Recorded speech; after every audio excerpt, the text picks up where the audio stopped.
what were more of those reasons besides the burnout over the Black Plague? I'll use code words because I will get banned. uh, Um, so but what yeah. what else? Yeah, I as I improved my own health, I as a hospitalist, my time is more flexible. I have this panel of patients that I have 12 hours to see, so I'm not like a 10-minute appointment. So I have time. So a lot of times I would go back to patients' rooms and talk to them about lifestyle and nutrition, especially the ones you think they're receptive, especially focused on diabetes and obesity. But there was a couple of incidents, one particular one, this lady, she had fatty liver disease and developing cirrhosis. So she was getting worked up to get a liver transplant. So imagine that. Somebody who was eating poorly, got obese, got fatty liver, the liver started failing, and the treatment is put a new liver instead of changing the diet. Yeah. We had a good rapport, and I told her, look, whatever, you need to stop sugar. And I know fructose, particularly, and sugar and all this stuff is really toxic to the liver. Her and her husband, I told them they need to quit sugar and a lot of the refined carbohydrates if they want to avoid transplant, which they were interested in that. And they took it to heart, and then they just went extremely low carb. And within a few months, I checked in on them later. Her liver went back to normal. She was not on transplant list anymore. And that was like a light bulb. Like, the power of word. If you build rapport, you kind of people trust you, and they follow this advice. It didn't cost anything. They just ate differently and saved years of medications and complications. Oh So yeah. that's where it started, and other people who started, and then I started advising more people as I became more confident, but I couldn't be very open about it because, Yeah. conventional medicine is different. And let me go there. Let me go there for a second, Eli, because I have several medical friends. I've interviewed many on my podcast, but even people that are personal friends of mine that are in the medical system, either as nurses, PAs, MDs, you name it, across the board. And they're the same way. They're like, you almost have to do it on the down low. Because if the hospital catches wind that you're sharing that kind of information, you get written up, a strike, and all these things happen to you. They don't want you telling them the truth, and it's so sad. It's very sad. I mean, I haven't had to deal with that, and I have friendly conversations with dietitians. I mean, I'm not confrontational, so for the most part, I mean, I did fine. I wasn't saying anything bad. When you tell people stop eating junk food, nobody would disagree with that. So Right. it's how you word. Luckily, I didn't have to get into some controversial conversation. It wasn't for the hospital anyway, so I stayed out of that. But you can influence a lot of people, whoever is interested. But yes, some people got in trouble for having dietary advice. And to me, that's unfortunate because you don't get in trouble for putting them on a medication that may or may not help them, but you'll get in trouble for telling them eat real food. That Yep, doesn't make sense to unfortunately. Does not. me. The state of healthcare in America, it is frustrating. And I've been out here, like I said, almost 2 decades shouting it from the mountaintops of at least give credence to nutrition. Why don't you think, other than the monetary, and this is the way we have always done things, what do you think the roadblocks are to this being more readily accepted? Well, everybody has to. I mean, a lot of people also don't take responsibility. So I blame the healthcare system, but at the end of the day, knowledge is accessible to everybody. We all know. Everybody knows when they eat bad food, it's not healthy for them. But a lot of these, the food addiction is a big issue Yeah. for a lot of people. Convenience. Really, everybody's busy and stressed, and cost and all that stuff. There's a lot of reasons why people don't eat healthy, but I find emotional eating is a big factor. Sometimes people have financial time restraints, and also being bombarded and lack of knowledge. Some people don't even know. They trust, oh, the doctor told them avoid meat or don't eat fat, so they eat canola oil and Yeah. boxed cereal. I mean, and they think they're doing the right thing, and they wonder why their health is worse, and they feel that Yeah. it's their fault.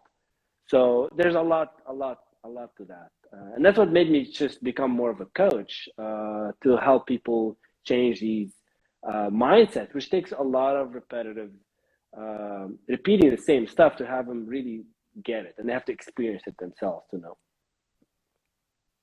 Yeah, and I mean, there's so many like lies that have been put out there. I don't believe anything from like health experts anymore. And of course, the past 2 years has kind of shown a light on a lot of things, but they were doing it long before then. They were telling us saturated fats clogging your arteries and giving you a heart attack, or if you eat red meat, that's going to lead to cancer and all cause mortality. And it's just like, none of it's true. It's all based on these observational studies and correlations, but nothing that's causal directly that they've proven in a randomized control clinical trial.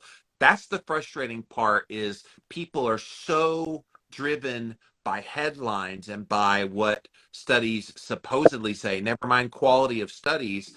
And it gets so confusing for the consumer, which is, by the way, why I still have a job, because I get to explain all this stuff. And you too, you're very good at explaining it with your little Twitter post that then you post everywhere. So I love the way you do these pithy education pieces. But how do we penetrate that with the culture? How do we get the average everyday person to pay attention to people like you and me and not listen to all the noise? It's hard. I mean, fear sells, and that's what they've been doing. When people are fearful, they just want to trust whatever authority is telling them, and that's been the case despite all this, what's happened in the past 2 years. People are still living in paranoia and fear, and then there's always more of that. So I don't know what the answer is, except people have to start questioning things. Question me too. I mean, I'm not. I mean, I could be Yes. saying something wrong, and you have to do your own self experimentation. If you're in poor health and you're following the advice and you're still in poor health, it's not you, it's probably the advice. So try something different, and try. I mean, what do you have to lose? If you nothing is gonna bad is gonna happen if you stop drinking soda or juice and eat real food. You don't have to go extreme. You don't have to go carnivore or keto or anything like that. Just eat real food, and you'll notice a big difference. I don't know. I mean, the message is getting out there, and you can tell there's more engagement online. There's, I mean, they're gaining followers and all that stuff. People are starting to look for the answer. Well, as long as I've been online, I look at all the major food trends that had best-selling books. And it started with the Atkins diet for me, but then it was primal, it was paleo, it was Yeah, whole 30 heart rate right. you were talking, it was keto and it's carnivore and it's real food focused and like an anti-wheat and anti-sugar. Like we've seen some of the biggest selling books are all about the principles that you and I now talk about. So whether they intended to or not, I think the indirect consequence of them not talking about what really works is people have become seekers. And I think the Black Plague has now made a lot of people become a whole lot more seeking of people like you. So I really hope people go to metabolichealthmd.com and really check you out because you sound like you know what you're talking about and you do. Like that's the thing. It's like you're not putting on a show. You're not trying to hide behind, well, I've got a secret agenda. No, your secret agenda is I want you to be metabolically well. Yeah, yeah. The main push for me during the past 2 years, during the lockdown, I mean, I was taking care of these patients in the hospital, and I was seeing most of the people who end up in the ICU or dying were significantly overweight or have diabetes. The vast majority. Yes, the older, you can't change your age, but most people, young and old, had chronic diseases, and that was more of a push for me. Is like I cannot just sit, and do nothing. So while in the lockdown, this is how I started coaching. I started doing it as a side thing, just kind of, let's put the message out there, started tweeting, and people getting interested, and slowly pivoted away from the hospital because, I mean, I knew the advice wasn't going to get out there for people to eat better, even when they're dying. So A lot of people ask me, Jimmy, how do you get such good deep sleep? Well, there's a lot of things that I do, but one of the newest things that I recently added is this upgraded magnesium from a company called Upgraded Formulas. Go to their website, upgradedformulas.com, and you can learn all about this nano technology that they use for this particular mineral of magnesium. Again, it's called Upgraded Magnesium, and it's got all the different forms of magnesium in it. using the nanotechnology so it gets absorbed a lot better. Guys, I have seen my deep sleep improve by as much as 30 to 40% simply by adding in this product along with sunshine exposure, darkness in the room, cooler temperature, all of the things that I always have done. So again, upgradedformulas.com is the website. Go check them out. Well, and everybody was so stressed at the beginning of this. I remember all the news stories that talked about, oh, record sales for junk food. I'm like, yeah, because you just scared the crap out of them. And some people put on a few pounds, and some people put on a lot of pounds. And it'll be pounds that won't go away for years because the stress is still there till you deal with the stress and you deal with the trauma that's taken place. Like those things matter. Yeah.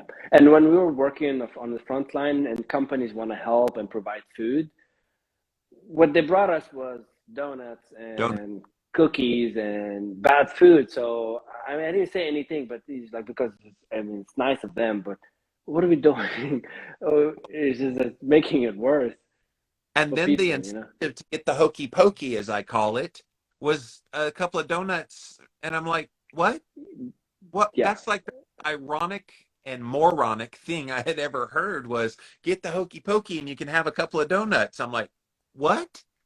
Yeah, I should never offer donuts. I mean, there are people who would benefit, like people who have high risk, and I've seen the benefit, like not dying and less risk of hospitalization. But for the most part, without the right lifestyle, this is just Band-Aid. It's not gonna fix anything. I'll, I'll tell you what would have got me to take it is if they offered a box of steaks. They said, if you get the hokey pokey, we'll send you like a month's supply of steaks. I'd be like, mm, mm, mm. That's very tempting. Or have something that works better, maybe for some people, because Yeah, I mean, we kept exactly. seeing them. I mean, I mean, I think it's case by case, but for most people, getting the vaccine doesn't make them immune from getting complications, as we've known. I mean, everybody got COVID without, despite the vaccine. Yes, they're less sick and less complicated, Yes. but it's just not simple. It's not that Say hokey pokey, or they will knock me off of here. So, simple. I'm sure but they yeah, got that also on the algorithm. yeah. So, I mean, and it's a shame we didn't really hear a lot of things to do prophylactically through that whole thing. I just knowing what I knew about health started high dosing vitamin D in March of 2020, and I did for a little while. I was doing about 25 to 30,000 IU a day just to kind of like build it up in my system. And I had pretty good vitamin D already. Then it got sunny, and I was out in the sun and doing the sun exposure and in the cold baths and all the things. And I've never gotten it yet, and I haven't gotten any of the hokey pokeys or anything. I feel great. I've been out and about. I don't really wear anything over my mouth. And I don't live in fear, I guess is a big thing too. And it's very helpful. Like how easy would that have been from a public health perspective, from your medical perspective? How easy would that have been to say all these things that were obvious?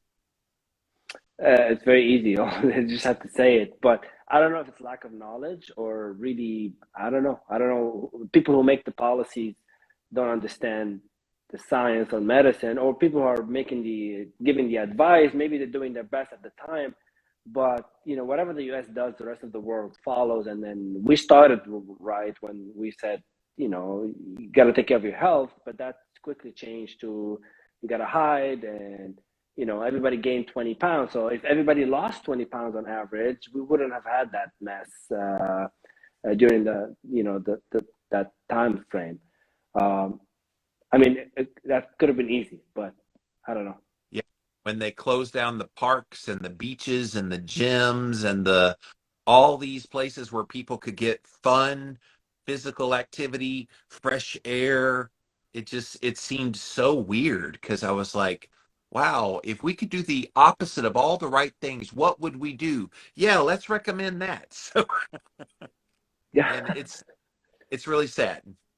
it is very sad. It's very sad. But thankfully we're at the end of it being a pandemic and more into an endemic now, and so good, that's good news. I think people are ready to be back to some sense of of normal. But now it's an opportunity.